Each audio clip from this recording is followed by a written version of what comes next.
So, I understand that nowadays in life, with us living in very compact, safe lives, that we tend to view suffering as an eternal evil, something that is in of itself bad. Pain, any kind of pain, is bad.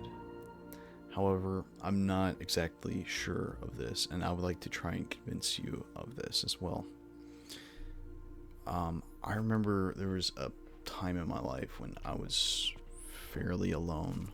I didn't have much going for me, didn't have a job, wasn't going to college, my health wasn't great, and eventually I went through something, I'd say, very in my face of the point I was in my life for me to kind of realize that. And once I accepted the fact that I was suffering, once I realized all the things I've lost out and missed out on in my life, that I used that pain that I was going through at that time to help motivate me. It showed me that the path I was going on was in fact the wrong path, that I needed to embrace something more than that, than just like sitting in my little like cube life, my little safe, cozy life, and to embrace the pain that was in front of me, since I'd be going through pain regardless. It's just whether or not I have control and whether or not it's gonna be for a good purpose, right? Now, I would like to say that this eventually ended with me, getting a job, losing 50 pounds, started going to college, started being able to read, meditating, got a lot healthier. So, anyway, I would like to say a few more things with suffering as to help alleviate, or at least to help you all see this through my perspective without me just giving my little anecdotes, my little personal opinions, okay? So, when you think of suffering or pain, it's to let you know that you need to make a change. You put your hand on the hot stove and you feel that pain, and that's to let you know, hey, you're burning your hand off. It isn't the pain in of itself that is bad. It's what it's doing to you. It's what could happen if you didn't move your hand, right? Something to think about. And so, imagine you just took a pill that made you feel absolutely no pain. And there are plenty of people that do have that, I forgot what the name of the condition is, but where they literally cannot feel pain or any kind of suffering, right? And that can end in very, very bad things, such as I think one I've heard a lot is that they actually chew on their their cheeks, or their lips or their tongue a lot because they don't feel pain, so they don't learn how to, chew properly. Yeah, something weird to think about. Additionally, suffering can allow you to enjoy joy in of itself sometimes.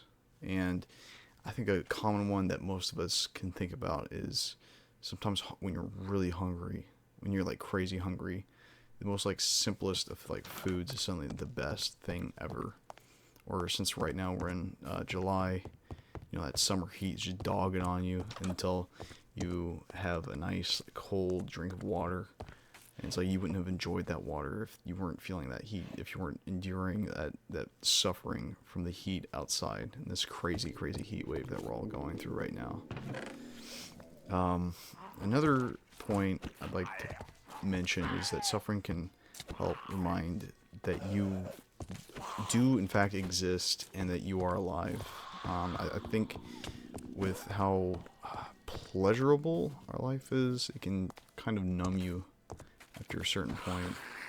You constantly get all these dopamine hits. It can really numb you to any feeling in your life. But every now and then when something bad happens, whether it's emotional,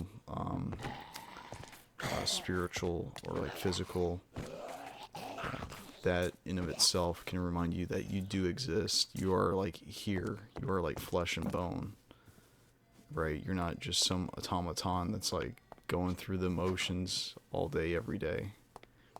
Suffering can revitalize you.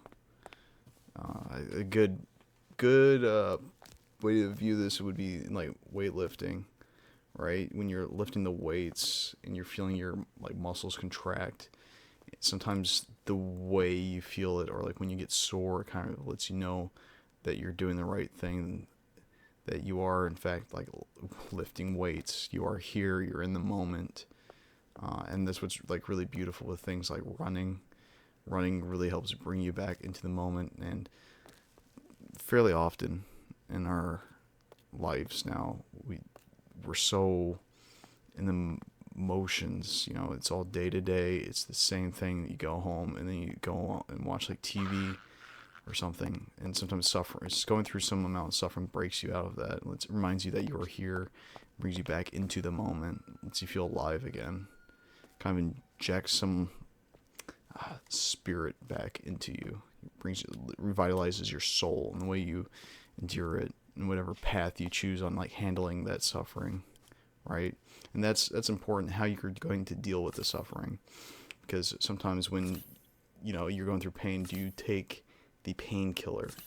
And this is what I want to move on to next, is dealing with suffering, understanding what's coming from. If it's something like putting your hand on the stovetop, make sure you move your hand. Don't be a dum-dum.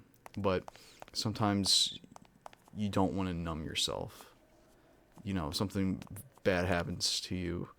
I think numbing yourself and not allowing yourself to feel a certain amount of suffering, such as like a family member or somebody close to you passing on, drinking away that suffering really lets you not accept what just happened, rather than like being a normal human and feeling the depression. You need to understand the negativity. You need it in your life, because it degrades the meaning of what just happened. Not to say it's not bad that what happened, or that's good, but you need to understand the weight of it, right? You need to understand that. That's not something you can just let go easily. Additionally, if you're becoming like a gross slob in your life, yeah, you should probably not be, maybe, okay, if you really have to get on the meds you need to be on, but if possible, try making a change and see if that helps, because otherwise, when you numb yourself, you're just digging that hole of suffering deeper and deeper and deeper. And it's not going to be pretty when you wake up from it or you realize what happened, right? You just let yourself completely go. You let your whole life go, because you want to keep numbing yourself from the suffering instead of letting the suffering motivate you.